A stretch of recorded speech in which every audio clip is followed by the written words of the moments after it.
fists together. I am somebody. I may be poor, but I am somebody. Red and yellow, brown, black, and white. We're all precious in God's sight. Everybody is somebody. Stop the violence. Save the children. Stop bullying. Save the children. Hold your head high. Stick your chest out. You can make it. Keep hope alive. Keep hope alive. Keep hope alive. Hi, I'm Dr. Sonia Whitaker, National Education Policy Director for Push for Excellence.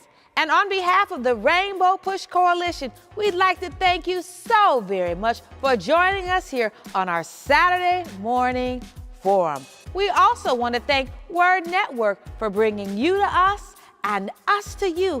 And yet we recognize that there are many of you watching us right now on Facebook Live. If you're doing so, we'd like to ask that you stop for just a moment and like our page. And for the many of you who are watching us now on YouTube Live, we'd like to ask that you subscribe to our page so that you can gain immediate access to all of the content that we have to share with you. And speaking of content, we just can't do this without you. We need your financial support, and we made it really easy for you to give. In fact, you can choose from one of 3 different options.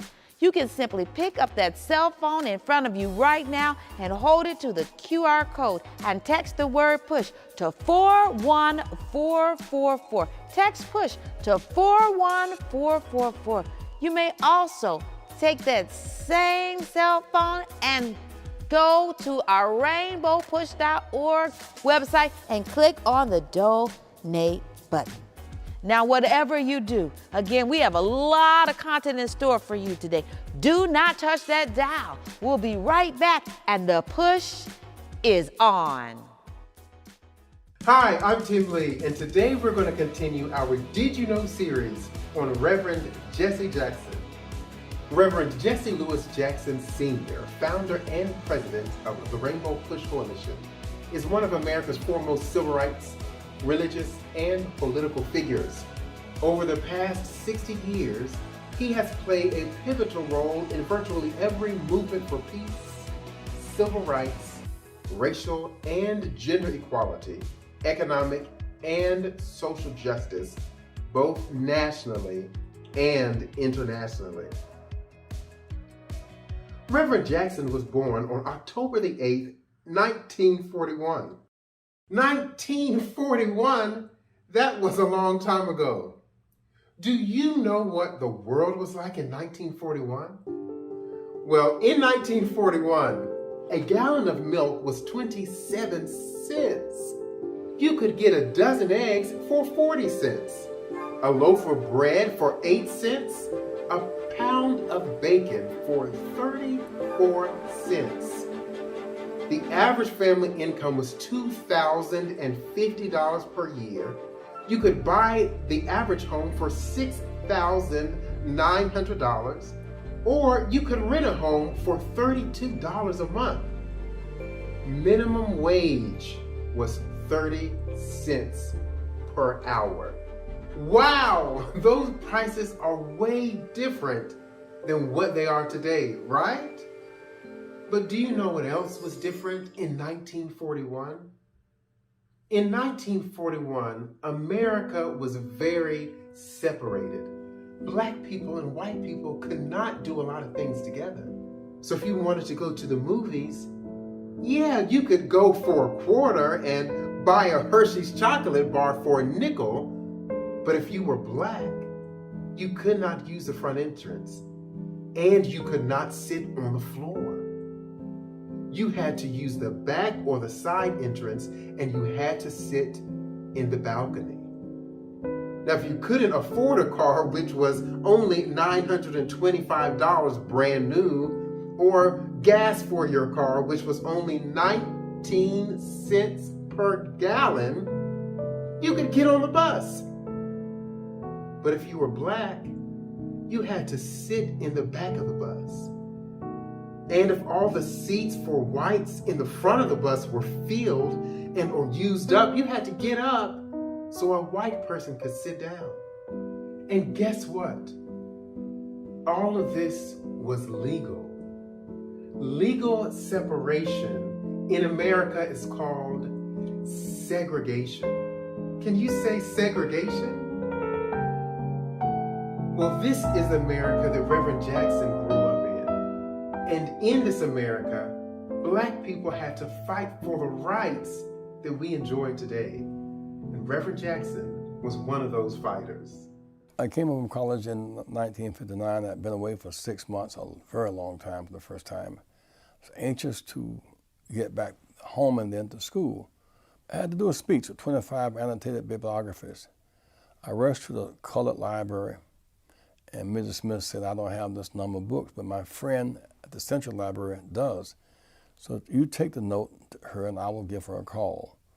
By the time I got to the library, 2 police were standing with her. It didn't occur to me why they were there. I know police don't ordinarily hang around libraries. So I gave her the note. She said, I'll give you the books in 6 days. I said, but 6 days is too long. I need to do my work now. I have to write the speech and memorize it, prepare to present it. I need your help. Can I go and get the books downstairs? No one was in the library but the 2 of us. The police said, you heard what she said. I then got the message that I was faced with arrest imminently if I did not leave the library. I went out back to the library and I cried. I felt so humiliated and so brokenhearted that I'd been denied access to those books on a timely basis.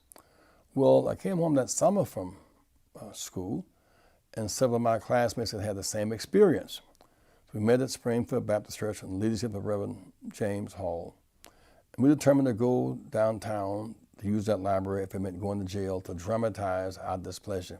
So Reverend Jackson, before he was a reverend, before he was a politician, before he helped millions of Americans register to vote, was concerned about freedom, justice, and equality. And even as a youth, he fought for equality in the libraries in Greenville, South Carolina. But he wasn't alone. He had 7 other friends who fought with him. Doris Wright, Patty Smith Wright, Elaine Means, Willie Joe Wright, Benjamin Downs, Margaret C. Wright Crosby, and Joan Matson Daniel, or as we call them today, the Greenville 8. And because of the work and the fighting that the Greenville 8 did to desegregate the public library in Greenville, South Carolina, an energy spread throughout Greenville and South Carolina to help bring desegregation of other public facilities. And what we can learn from them is that we can indeed make a difference. Friends, that's all the time we have for today. I really hope you enjoyed spending some time with me as we learned about the Greenville 8 as a part of the story of a man you ought to know. So let's end as we always do with one of my favorite quotes from this man, the Reverend Jesse Louis Jackson, who says, if your mind can conceive it and your heart can believe it, then you can achieve it. Till next time, I'm Tim Lee. We're celebrating the legend himself, that prophetic icon, the Reverend Jesse Jackson, the game-changing gospel giant and prophetic witness. Happy birthday.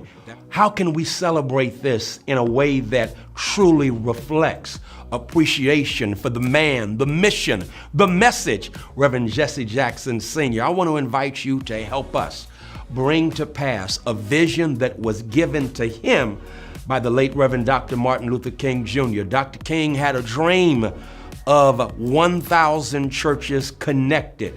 We got, 50 major markets. If we have 20 churches in those 50 major markets, that would basically say, I'm going to connect with Rainbow Push. And in connecting with Rainbow Push, we'll do it on several levels. We'll do it by way of offering our financial support to Rainbow Push. I've already sent a check both to Reverend Jackson and to Rainbow Push because it's definitely necessary at this time that we understand the need to utilize our prophetic witness in an empowered fashion. I often say that while the Republicans are playing a game of power chess, the Democrats are trying to learn how to play checkers. Listen, we preach about power. We talk about power.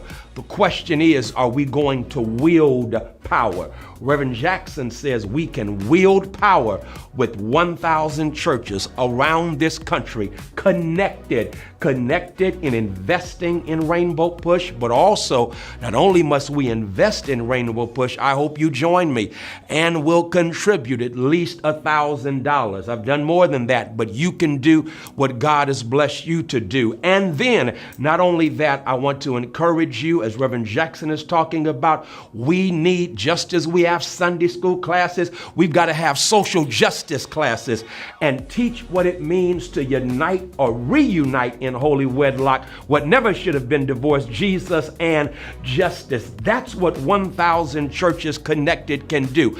Imagine 1,000 churches throughout this country connected, wielding power. Watch this, as one, but at the same time doing all we can to make a difference in our respective areas, being fed, watch this, information as well as inspiration from Rainbow Push as a family and Reverend Jesse Jackson as our fearless leader. So I hope that you'll join me. Join 1,000 Churches Connected. That's a real good way to say happy birthday, Reverend Jackson. God bless you. Keep hope alive. Welcome to Spotlight in Education. I'm Dr. Sonia Whitaker, and I have the honor of being joined by my colleague and friend, Reverend Dr. Jeanette Wilson. How you doing today? Oh, I'm doing great, and I just want all of us, wherever you are today, I want you to clap your hands and celebrate Dr. Whitaker. She has 2 young men, and ladies, if you're looking for a husband for your daughter, she's got 2 young men that are brilliant and tremendous athletes, but more than that, one has graduated from college, one has graduated from high school, going to college. Right. Both of them are outstanding young men, have good character.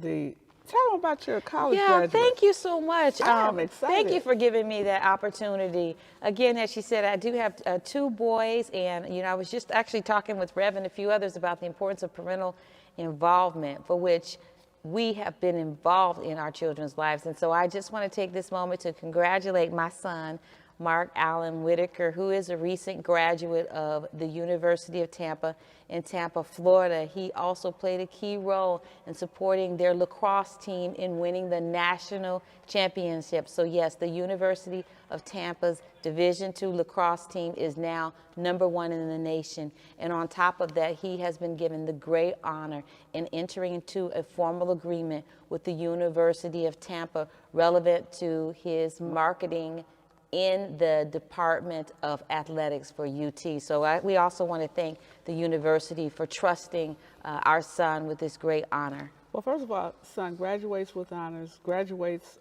with a job ready-made for his major.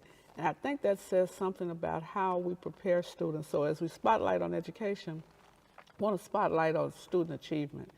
This is a great achievement. Yes, his mother's an educator. Yes, he's had full support of mother and father. Correct.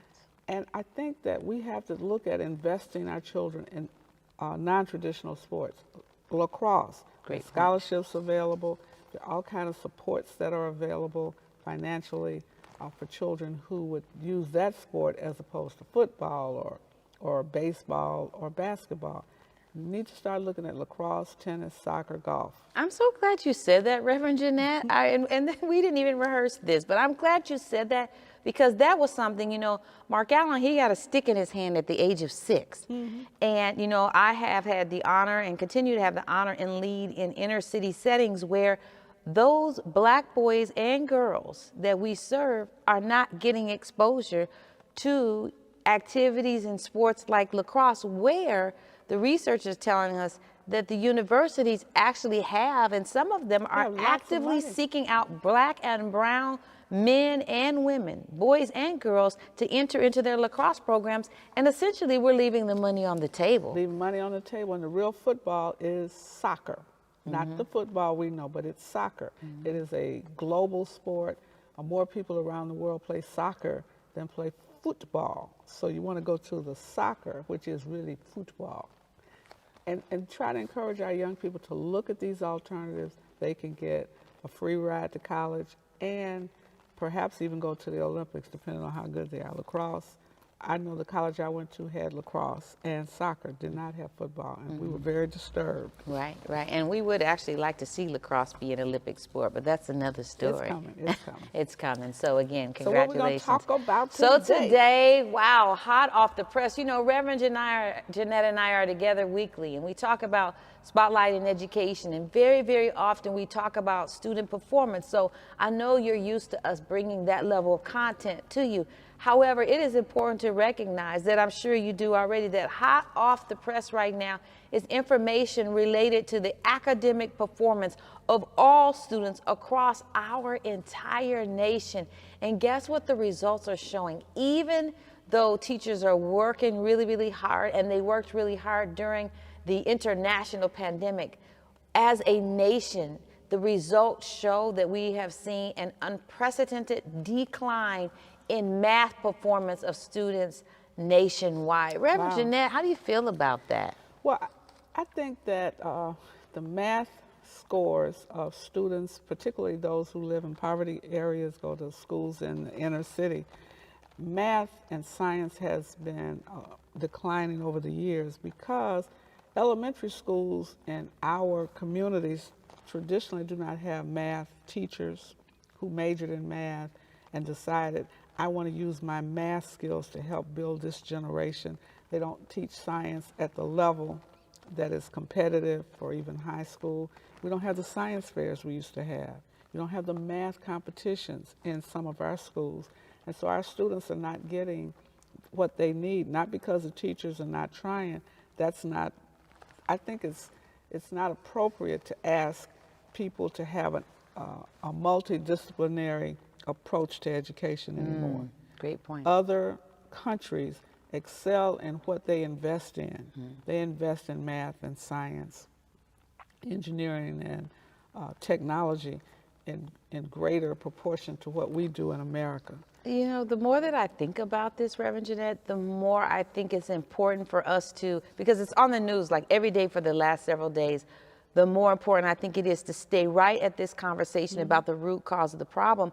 And I actually want to attach this to the conversation that we continue to have about the national teacher shortage. Yes. We identified in our critical thinking series focused on the national teacher shortage in October, we identified the fact that we don't have enough educators who are actually certified to teach in that area. So if we're missing those teachers, their literal bodies, be it virtual instruction, hybrid model, or in-person instruction, if we physically don't have the people, as you were indicating, that are credentialed to actually do the work, then of course we could expect to see unprecedented declines in And so math that's why performance. I think we're going to have to convert to a hybrid model for education. Let's talk about that. Talk more about that. One, Reverend you don't Jeanette. need one teacher per classroom. You need one teacher per subject area. Ooh, look at that. That's And hot.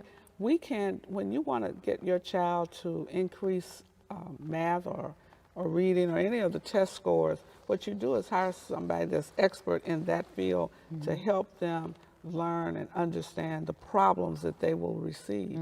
So you could hire virtual consultants or virtual teachers, teach math for me. I don't have a math teacher. And they can do it virtually. The kids are used to being on screens, and I guarantee you those scores will increase. There was a school on the west side in the Austin community that had low math scores. They decided, the principal decided to take a summer, and all those students that were flunking math, they had to enroll in this summer program, and they had teachers from India who taught them virtually.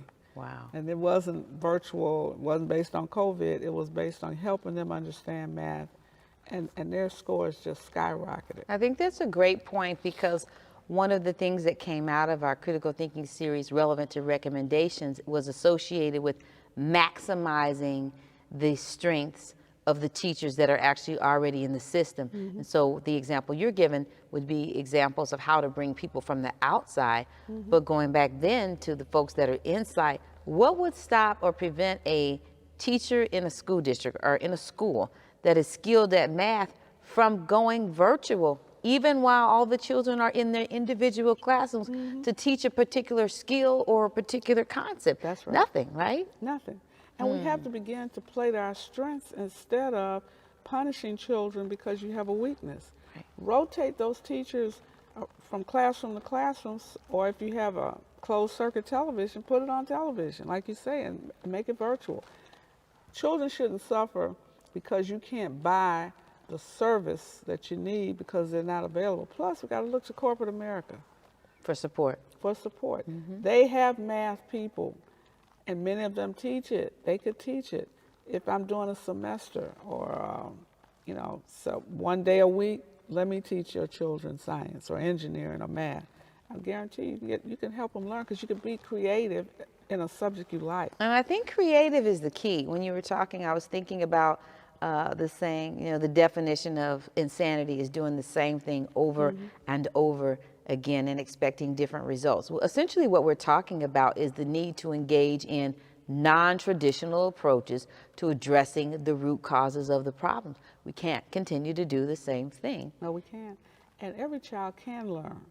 It depends on what resources and interventions are available to those children. Many children don't do well in math because they don't have anybody that's excited about math. My daughter went to a gifted school who had a gifted math teacher. Those kids were learning algebra in 3rd grade. It was so deep that we couldn't assist her with homework. We just have to keep saying, what did the teacher tell you? And she'd show us the paper. Her math teacher expected them to learn. She created all kinds of little projects for them. And every one of those students, my daughter took calculus and understood it. I took it. I never did understand it because I didn't have good math teachers in elementary school. But one of the things I just heard come out of what you just said, Reverend Jeanette, is beliefs. I'm actually currently reading the book, which I can't put it down, The Sum of Us. The Sum of Us. The Sum of Us, that's a powerful read. And one, even at the beginning, she says, makes a simple statement, which is that beliefs matter. And she talks about, the author talks about how we can change the policies. Like, for example, there are school districts in our nation that are actually engaged in work related to diversity, equity, and inclusion. They're changing the policies. But the reality is if you change the policies and you don't believe that all children have the intellectual capability needed to achieve at high levels, then changing of the policies doesn't get you where you want to go. And I think it really goes back to what Reverend Jackson always talked about. We must expect greatness and excellence from our children. High expectations will determine the altitude of the student. And students do not rise to low expectations. They don't. They have to believe they can, and you need to believe they can. If you're teaching them or if you're the administrator, you should expect every child in your school to excel beyond their belief, beyond the level of poverty that they may exist in. You think about all of our great leaders, they were not rich. No, they were not. They just had people pushing them forward, expecting them. My grandmother, who went to, I think she graduated from the 8th grade, maybe 6th, she expected me to graduate. So she bought an insurance policy with the expectation that I would go to college. She didn't live to see me go. Right. She did live to see me get in. She didn't live to see me graduate, but she had already bought the policy. Wow. She believed that that's what I was going to do. And she would tell her insurance people, this is my granddaughter, she's going to graduate. She is going to do it. I think that that's a great lead into our wrap up because we want to encourage, right? We want to encourage the educators to remain encouraged, even though you are bombarded at this point with paper and with information about the extent to which we did not meet the goals that have been established, not in all systems, but in many schools and districts related to math performance. We still want you to remain encouraged. We want you to stay charged, but we also want the students to come to the table feeling full and feeling that they can reach their potential. And what we're suggesting is the way that you can help them get to that point is by making them believe that they can actually do it, which in my humble estimation, starts with our educators believing in themselves and their ability to get us over this hump. That's why we're having a Teacher Appreciation Day, Nice. Educator Appreciation Day at Push Excel. We want to celebrate the work you are doing, but also we want to help you do better. We want to provide you with some resources, some tools that will help you. I know it's hard. You almost feel like you're getting combat pay, but do know that some of us appreciate you, we respect you, and we want to encourage you to keep pushing for excellence. Our teachers didn't have a lot of resources, but they believed that whatever they had, they could give it to us and we were going to do well. And they had high expectations. So keep fighting the good fight. And whatever you do, we'll be back in a moment. Don't touch that dial because the push Is on. Push Excel's goal is to inspire students to strive for excellence in education in spite of personal, family, and community challenges that they might experience. How do we do this? By advocating for educational policies that guarantee equal funding for all students without regard to race or economic standing. By engaging parents, students, and teachers in pursuing high-quality education and striving for educational excellence at every level. And by forging partnerships with community-based and public sector stakeholders in education. Now, Push Excel is a national model program with the purpose of connecting principals, parents, popular personalities, and students in a bond and to support students at every level on the educational ladder. Now, we want you to become a member of the Rainbow Push Coalition and Push Excel. Your annual membership can help us to change policies that impact students, colleges, and universities all around the country. So step up and sign up today. Membership is only $35, and if you're a student or a senior, $15. Just go to our website, rainbowpush.org, and push join to become a member or push donate to support the Push Excel program. You can also text the word Push Excel, that's PUSHEXCEL, to 41444 on your cell phone, and you can give us any amount that you feel comfortable giving or call us at 773-256-2775. Wherever you are, you can support us as we keep pushing for you. And remember to keep hope alive. This is Bishop Tavis Grant, the Acting National Executive Director of the Rainbow Push Coalition, and this is our International Saturday Morning Forum, and I'm here to bring you State of the Movement. You know, as we move 2 weeks away to the most consequential election of our era, it becomes so important and much of an imperative for you and I to know what this election is all about. 18 million returning citizens, persons who have served their time and facilitated the appropriate protocols as it relates to their citizenship and sentences, are now coming back into our communities, and many of them have no idea that they're eligible to vote.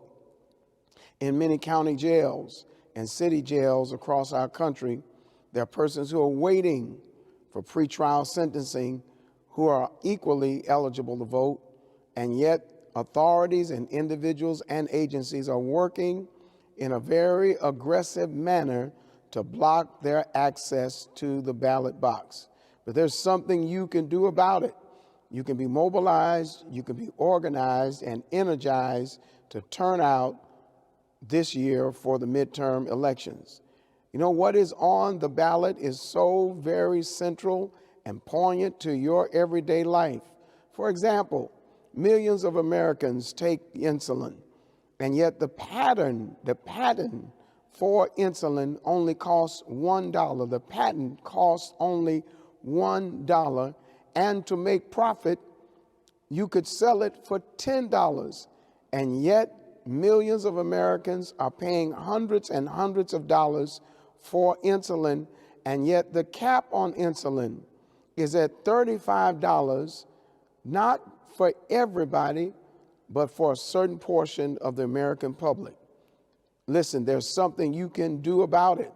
When it comes to livable wage, there's something you can do about it. Criminal justice reform, there's something you can do about it. Climate change, there's something you can do about it. Free and fair elections, there's something you can do about it. Access to education with equity and diversity, there is something you can do about it. You don't just talk about it, but this time you've got to vote about it. And we're urging you, in line with the work and legacy of Reverend Jesse Lewis Jackson, who has singularly registered over 6 million people, keeping the dream of Dr. King alive and the work of civil rights as we are growing the fastest growing civil rights army on the planet. You see at the bottom of the screen, www.rainbowpush.org, on all of our social media platforms. And those of you watching on YouTube, you can subscribe to that channel. But it's not enough to watch. You've got to participate. What is happening now in the Senate, what is happening now in the Congress, what is happening in elections all over America, this sense that they can take our country back to where we did not have access to housing, we did not have access to capital, and we did not have parity and equality in education. Well, guess what? We serve a leader and an organization that is never going backwards. We're only going forward. This is State of the Movement. This is Bishop Tavis Grant, and I want to thank you for helping us keep hope alive.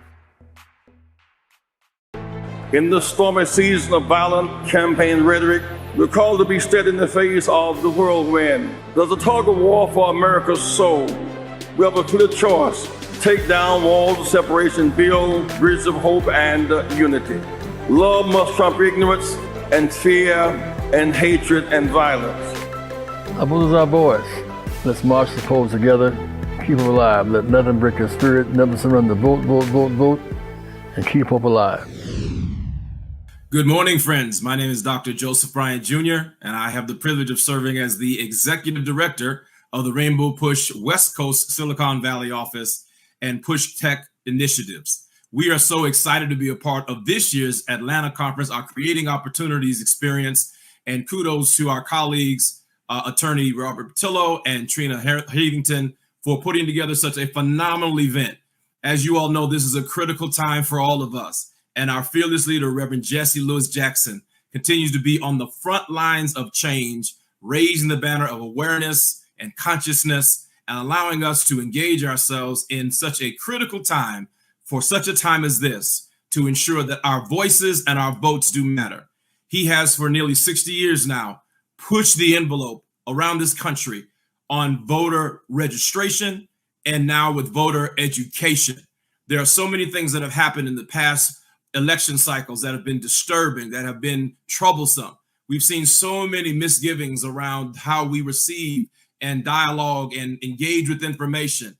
And so I am grateful that our organization, through Reverend Jackson's leadership, continues to connect with Silicon Valley leaders, in particular with Meta, formerly known as Facebook, to help us to understand our role and our relationship with social media and online tools. And because of that connection, we today are partnering with this fabulous initiative known as MediaWise. This session is called MediaWise for the midterms. We have a little time to get ourselves together, to gather information, to prepare ourselves with all of the right content for us to know how to proceed, how to encourage others to engage in the electoral process, how to know how to receive information, and how to decide whether or not we are really receiving what we need to make learned choices about our decisions moving forward. Our voices matter and our votes matter. And so MediaWise is a nonpartisan, nonprofit digital media literacy initiative that is led by the Poynter Institute, and their mission is to empower people with the skills to identify misinformation through engaging in digital literacy education. And their goal is to support citizens who want to make sure that we pursue the truth, because when truth prevails, democracy wins. I am so grateful to have with us today the director of the MediaWise program, who's going to share with you some insights and information that's going to help us to discern and decide how we navigate our online resources, how we engage social media, how we learn from the things that we see, and how we throw away those things that we don't need. Alex Mahadevan is the director of the MediaWise program. He's been the director since 2019. He has taught digital media literacy, early for me on the West Coast, digital media literacy to thousands of people around this country, from older adults to teenagers. And he has trained journalists across the world on how to verify information, how to ensure that information is received and it's right.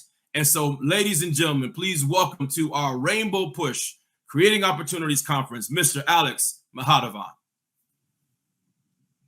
Thank you. Thank you so much, Dr. Brian. I honestly couldn't have said it better myself. I mean, if you're looking for a new job, I don't know, later this year, we could use a new spokesperson. You know, you said it a lot better than me, but I'm really, really excited to be here. I appreciate the opportunity. And like Dr. Brian said, this is a really important time. It's a really important time for this country as we get ready to vote right now. You know, early voting is underway a lot here in Florida. So I'm really happy to be here and show you how to find the facts when it comes to media literacy and misinformation online.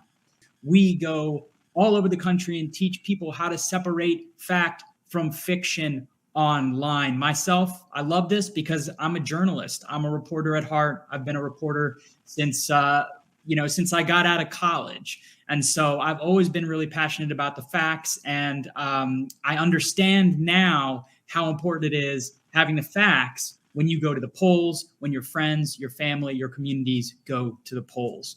So a little bit about our history. We started back in 2019. Now, originally, we started mainly to service teenagers. We realized that teens were really bad at sharing false things online. Think about it. Look at TikTok nowadays. But back in 2018, they were even worse. So we started trying to figure out how can we reach teenagers. We launched the Teen Fact Checking Network, a group of teens who teach each other how to fact check. If you follow us on TikTok, you can see a lot of the work that they're doing to stop misinformation at a young age. Next up, 2020, you all remember the pandemic. We had a world-changing election coming up. We realized that older adults and college students were all going to the polls and needed to go to the polls with the facts. So we launched online courses and virtual seminars for older people. We launched text message courses so we could reach college students and teenagers before they go to the polls and vote with the facts. And I believe we made an impact on that election with people going to the polls and sharing the facts with their friends and family. Why do people create disinformation? You can probably guess. They want to build followers. People share falsehoods online because they want to get people to follow them on Twitter, on Facebook, everywhere else. They want to disrupt democracy. You see a lot of the themes around disinformation aimed at pitting voters against each other, making sure people go to the polls and not know what they're talking about, what they're thinking. And that disrupts our democracy. Always, always political motivations. I'm sure you've been targeted with ads across social media that aren't all the way true. This isn't just true of social media. Think about the last time you watched a sports game. I mean, I was watching football games this weekend and I saw all sorts of political ads that weren't all the way true. And lastly, I mentioned scams, making money. All comes down to money. When it comes to disinformation, people love to share falsehoods to make money. But the biggest type of falsehood you're going to see online are misinformation. That's because anyone can share falsehoods without actually knowing it. And the number one reason they do that, they want to help. Think about back at the COVID-19 pandemic's start. People were sharing all sorts of miracle cures because they wanted to help their friends and family. They just wanted to see their friends healthy. But those may have not been true. And actually, for the most part, none of them were really true. We saw this echo into vaccines and masks and going beyond. People just share misinformation because they want to help. Emotional connection. If you feel emotional online, you might be more willing to share something that's actually false. A lot of what you see on social media gives you like a strong emotion, whether it's fear, anger, disgust, joy. These 3 questions that you should always ask yourself whenever you see something false online. 1, who's behind the information? 2, what is the evidence? And 3, what are other sources saying? Remember all these terms that we talked about today. If you got a notebook, if you got some notes in front of you, these are all some terms that you can share with your friends and family, make yourself sound smart. I mean, you're already smart. Make you sound smarter. Lateral reading, going across tabs. Reading upstream, going straight to the source. Pink slime journalism, false local news sites. And the scariest one, zombie claims. Watch out for those same claims over and over again. But lastly, when you do want to reach out to your friends and family, how do you do it? Everything we learned today, you can teach them. Make it private. Always be respectful and empathetic. Listen carefully. Those emotions, it always goes back to those emotions, right? Keep those emotions in check. And it's going to take a while. If you have a friend or family member who shared something false about the COVID-19 pandemic or vaccines, it might take a while to convince them, but just show them all of the stuff that you learned today. And sign them up for our wonderful text message course. If you got your phone in your hand, you can go ahead and scan that QR code, and we'll sign you up for a text message course that will teach you everything you learned today, right in the palm of your hand. You can share this with your friends. You can share it with your family. So you can give them the kind of summary rundown of what we talked about today, and then really give them this recap of what we talked about today. And they will be much better for it. So I want to end with really thanking you all for the opportunity here. This is an important topic. It really is. The fate of the nation, the fate of the public health, the fate of your communities, your friends, your family depends on the facts and going to the polls with the facts. I want to thank Meta for supporting us being here today. I am very grateful for this opportunity. I am here with Dr. Poe, and I want you to know that this is a subject that we don't talk about a lot, we don't know a lot about, and we have here with us a trauma therapist in the person of Dr. Poe, and I want her to share with you and I some of the things that we need to know about trauma, domestic trauma, violence against women in particular, and how it impacts all of us. So Dr. Poe, tell us a little bit about yourself. Again, my name is Dr. Deandra Poe. I am a certified therapist. When I say certified, I am a licensed master therapist. I focus on sexual violence and sexual trauma. I received my undergrad from Bowie State University, so I'm an HBCU grad. Outside of Maryland. Yes. Maryland. Yes, and I received my my DSW, my doctorate in social work from USC. I am a veteran, Army veteran, so go Army, beat Navy. I knew you were going to say that. So I'm an Army veteran. I left the military in 2016 as a survivor, and I started an organization called Glass Soldier, which is a nonprofit organization. So now you say you are a survivor. You're a survivor of sexual violence. Correct. Was that while you were in the military, or was it as a civilian? So I'm also a domestic violence survivor as well. My first marriage was ended in a result of physical abuse, but I am a survivor of military sexual trauma, which in the military they label as MST. So I am a survivor of military sexual trauma as well.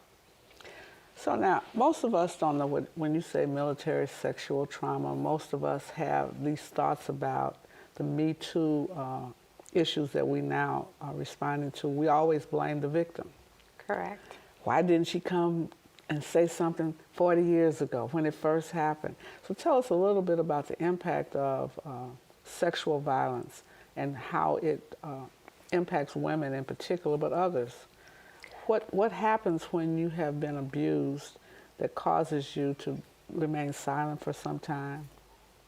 And not others? That's a really good question. I think when we were going through the confirmation hearings about one of our Supreme Court justices, that was like a big thing. People wanted to know why this young lady waited so long where she didn't tell anyone then.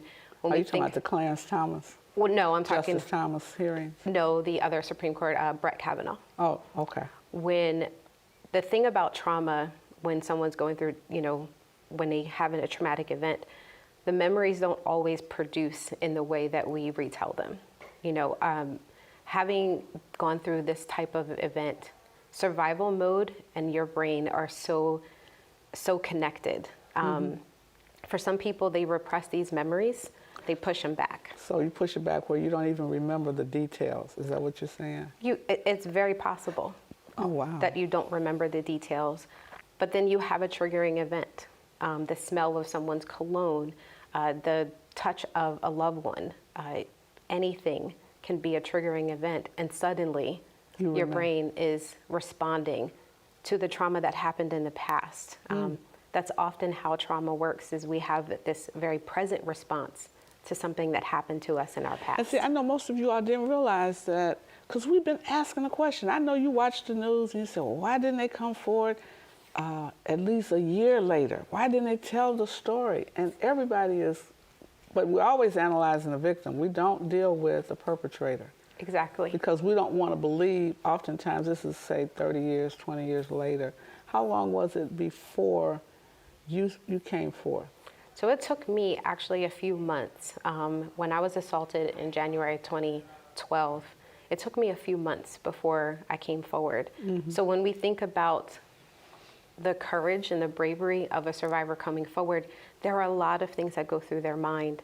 The vulnerability of retelling such a traumatic event, but then there's the retaliation. And depending on where they are, their job, the resources that they have available to them, they may never come forward because the cost of coming forward may be a price that they're not willing to pay. So now you counsel people in both the military and domestically. Correct. Or as civilians. So what do you tell them? I mean, how do you work with them? As a therapist, I describe going through their trauma like a train ride. It's a journey. There's going to be some stops along the way, and you may have to go into some dark places. But I tell them that their healing is on the other side of that. Oh, it's like you're on a train, you go through the tunnel. The tunnels. Right. And then you look forward to coming out of that tunnel. Yeah. But sometimes it's a long time in that dark tunnel. It is. Wow. And being there with someone going through that has probably been the most rewarding part for me as a therapist, is going into those dark places with them, knowing that I have also been in that position. But knowing someone is there along with you is so much better than going through it by yourself. Let's talk about your organization that you started, Glass Soldier. Why did you start it and what does it do? So Glass Soldier is my nonprofit organization that I started in 2020. It was in the response to what I had gone through in the military. When I got out in 2016, I remember the words of one of my leaders who told me I was too broken to serve. Really? And the idea of glass being broken and just being invaluable was the furthest thing from my mind.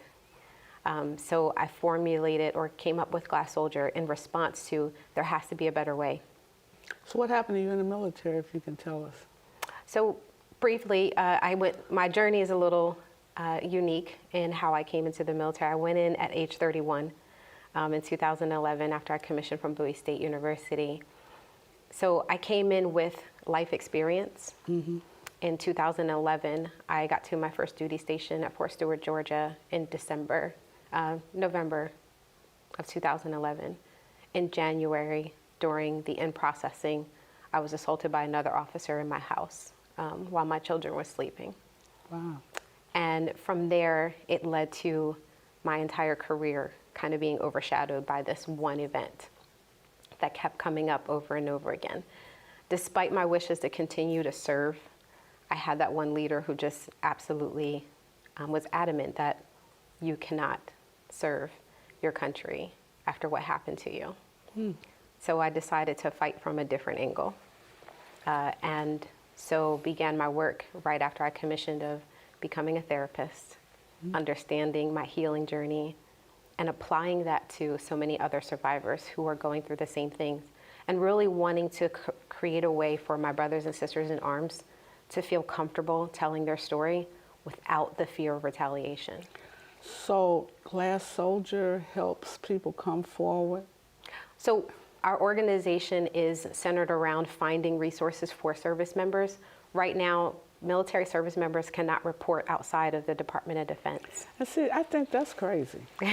Because I'm complaining about the people that cause the harm to the people that cause the harm, which means it's harder for me to get the help that I need. The help that you need, and get a response in the military. Have things improved in the military to your knowledge? I want to say that the policy's always been in place. In our society in general, we know not to touch other people. We know not to do things wrong or cause harm to other people. The policies and procedures have always been in place. What we need to do now is be accountable. We need to hold our leaders accountable for creating the environment. We're talking about a military force that is supposed to have the discipline and the moral character to do the right thing for our men and women who are willingly putting their lives in harm's way every day for the service of our country. So do you think there are more problems for women than men in the military? I think it's interesting that the data shows that. So even this year when they came out with the statistics, nearly 10% of our force has reported sexual assault from women, but men still remain the most underreported. It's my belief that there are probably more male victims, considering they make up the majority of our services. But again, that fear of coming forward will absolutely stop them in their tracks. Wow. So it's every level in the military. There's abuse all the way up to the top. Now, you've had some understanding of what happens in the sex trafficking as well? Correct. As a therapist, I worked with, in the city of Baltimore, I worked for a faith-based organization there where I was a therapist for survivors of human trafficking. When you talk to them, how did they escape? I always wonder about that. Well, as a therapist, they don't. I won't say they escape.